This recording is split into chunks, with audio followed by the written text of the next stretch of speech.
ICC declares the Player of the Year. Rain plays spoiler in the much-awaited Ashes series. Commonwealth Games have found its remainder team, and Pakistan's former skipper returns to take lead. A big hello to all of you. I, Chandni, am back with all the highlights from the world of women's cricket that took place last week. So let's get to it right away. Smriti Mandhana bags her second ICC Cricketer of the Year award. Indian star Smriti Mandhana wins the Rachel Heyhoe Flint Trophy for Women's ICC Player of the Year award second time.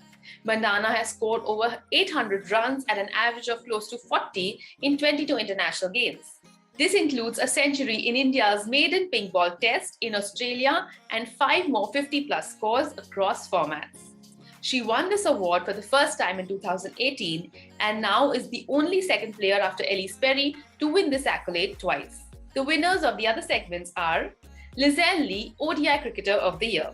For a stellar record in 2021 where she scored over 600 runs in 11 matches at an average of 90+. Tammy Beaumont, T20 Cricketer of the Year for scoring 300+ runs at an average of 34 in 9 matches with 350s to her name. And Fatima Sana, the Emerging Cricketer of the Year for 20 wickets in 13 games. All our performances world over are raising the bar by each game. And the winner, of course, is cricket overall because we witness such remarkable talent each season. Kudos to all the hard work these girls put in. Bismah Maroof returns to lead Pakistan in World Cup 2022. Another example of hard work and determination. Bismah Maroof is back in the Pakistan squad with a big bang. It seems like the management was just waiting for her return from her maternity leave. In the beginning of this month, spinner Maroof began her preps in the training squad and played selection matches. Evidently, all of that was fruitful since she's back in the driver's seat leading her team in the upcoming World Cup. All-rounder Nidadar will serve as her deputy, and Maroof and the team will play their first match against arch rivals India on March 6th. Australia take 4-2 lead in Ashes, rain spoils 2 T20s. Talia McGrath's all-round performance at her home ground, the Adelaide Oval, helped Australia beat England by 9 wickets in the Ashes opener last week. It was a scintillating performance with the bat as McGrath scored 91 runs and shared an unbeaten 104-run partnership with her captain Meg Lanning, who scored a 64 herself. England's Tammy Beaumont and Daniel Wyatt managed to put up a 50-run partnership, but that just wasn't enough to win the day. In Adelaide, it's always going to be a race against time, or should we say rain, as rain eventually won during the second and third T20 match. The second T20 match was reduced to 14 overs per side, and Australia opted to bowl, keeping the conditions in mind. But only 4 overs were played before rain hit again, and at the end of the day, both the teams shared a point each. Judging by this spoiler, the third T20 was abandoned without a toss altogether. So as of now, Australia lead the series 4-2.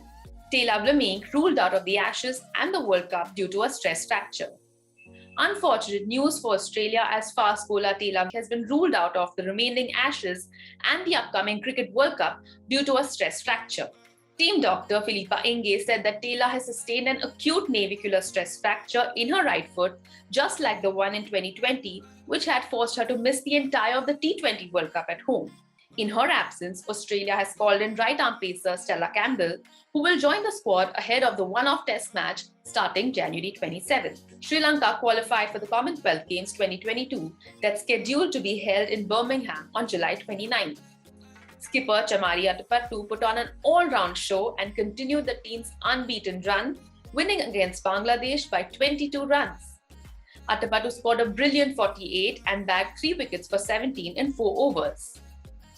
With this victory, Sri Lanka will go into the Commonwealth Games 2022 as the 4th team in Group B, joining England, New Zealand and South Africa.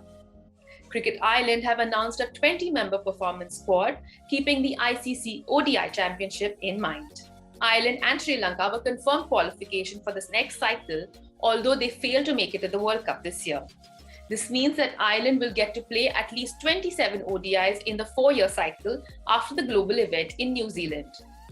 The performance squad will include captain Laura Delnay, ace batter Gabby Lewis, all-rounder Amy Richardson and other international regulars, along with a few young players.